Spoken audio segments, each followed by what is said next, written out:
Nous avons à plusieurs reprises parlé de blessures, mais une fois que vous avez commencé votre rétablissement, la réathlétisation pour prévenir une récidive et pour revenir à votre activité au meilleur de vos capacités est une étape primordiale. Sans pouvoir vous donner tous les détails d'une réathlétisation, ce qui prendrait des heures, nous allons aujourd'hui voir les différentes étapes à respecter. Juste avant de commencer, si vous appréciez ces vidéos hebdomadaires, pensez aux likes, commentaires, enregistrements, un partage en story ou sur vos réseaux sociaux aide énormément à la visibilité, toute forme de soutien est grandement appréciée. La première étape est de faire un point complet sur la situation. La connaissance, c'est le pouvoir, donc vous aurez besoin de savoir autant de choses que possible. Quelle blessure exactement? Quelle partie du corps pouvez-vous encore travailler et lesquelles sont lésées? Quelle capacité physique à maintenir pour votre reprise? Quels sont les délais de reprise? Mais de reprise de quoi? En combien de temps pouvez-vous courir? Dans combien de temps pouvez-vous sauter? Pouvez-vous soulever des charges? Pouvez-vous reprendre votre activité?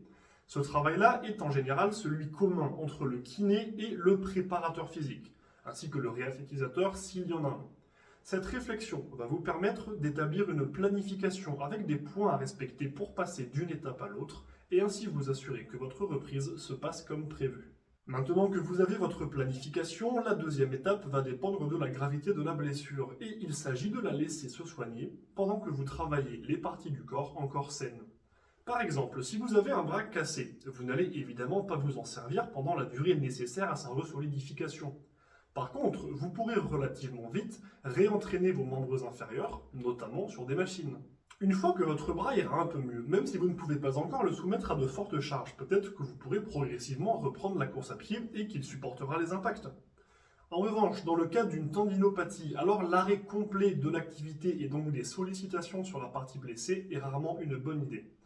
En bref, sachez combien de temps est-ce que votre blessure va vous priver d'un membre ou d'une partie du corps et pendant cette durée, développez les autres parties de votre corps qui sont encore saines. Ensuite, vous allez arriver plus ou moins vite à une étape cruciale, remobiliser votre membre blessé. Dans le cas de certaines blessures relativement légères, cette étape peut presque être sautée parce que même si dès la blessure vous ne pouvez pas directement les soumettre à de fortes charges, peut-être que vous pouvez vous en servir au quotidien. Mais dans le cas d'un membre cassé ou d'une blessure plus grave qui aurait immobilisé une partie de votre corps pendant un certain temps, alors vous allez devoir apprendre à vous en resservir et rendre à vos articulations leurs amplitudes de mouvement avant de les recharger. Si votre épaule a été immobilisée pendant une longue durée, alors vous devrez lui rendre ses capacités d'abaissement et d'élévation, de rotation internes et externes, d'abduction et d'adduction. Parce que oui, pendant que votre articulation se resolidifie, vous ne voulez surtout pas perdre votre degré de liberté et vous retrouver avec une épaule raide et incapable de générer de la force, voire même de se rendre dans les amplitudes que vous allez utiliser. De plus, les mobilisations légères vont aider à la guérison, notamment via le phénomène de vascularisation. Pour prendre un autre exemple, si vous avez subi une blessure au lombaire et que cette partie de votre dos est restée immobilisée pendant une longue durée, alors vous aurez envie de la remobiliser et de lui rendre ses capacités de flexion, d'extension, d'inclinaison et de rotation avant de penser à recharger un soulevé de terre ou un squat. La dernière étape regroupe en réalité plusieurs points. Ce sera celle de réentraîner vos structures lésées et les mouvements que vous avez dû suspendre pendant votre blessure pour progressivement reprendre votre niveau. Si vous avez subi une blessure au bras, alors techniquement vous avez pu continuer à entraîner vos membres inférieurs et vous avez pu reprendre le cardio d'abord en vélo puis en course à pied. Ce sont donc des capacités que vous avez maintenues, voire certaines que vous avez développées. Puis vous avez repris les mouvements de votre bras qui peut maintenant bouger sans problème.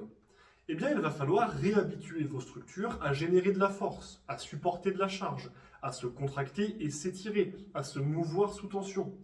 Puis, vous allez reprendre des mouvements de préparation physique généraux comme les poussées, les tirages, les développés et enfin des mouvements plus spécifiques à votre pratique sportive. Parce que oui, en tant qu'handballeur par exemple, vous n'allez pas utiliser votre bras exactement de la même manière qu'un boxeur ou un basketteur. C'est également durant cette phase que vous allez vous concentrer sur le travail des structures qui pourraient prévenir une récidive de blessure. Par exemple, si c'est votre épaule qui a été touchée, alors éventuellement un travail des coifes de rotateur pourrait vous aider. Si c'est la hanche, peut-être un problème de mobilité. En bref, sachez pourquoi vous êtes blessé et travaillez autant sur la correction des causes que sur la gestion des conséquences. Vous voilà maintenant paré pour gérer votre reprise et ce, même si vous n'êtes pas entouré d'un staff sportif.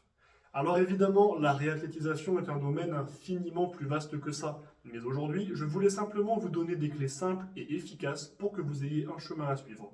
Et n'oubliez pas la mantra à avoir pendant toute phase de blessure. Entraînez ce que vous pouvez entraîner pendant que vous soignez ce que vous pouvez soigner.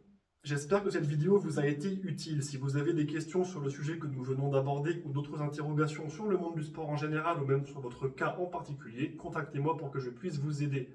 Si vous cherchez un coach, préparateur physique et que vous voulez que nous travaillions ensemble, n'hésitez pas à me le faire savoir. Pensez à partager cette vidéo pour nous aider à la visibilité et aider vos amis qui pourraient en avoir besoin. Et n'oubliez pas de laisser un commentaire pour donner votre avis sur la vidéo du jour et proposer des idées de podcast que vous voudriez voir sur la chaîne.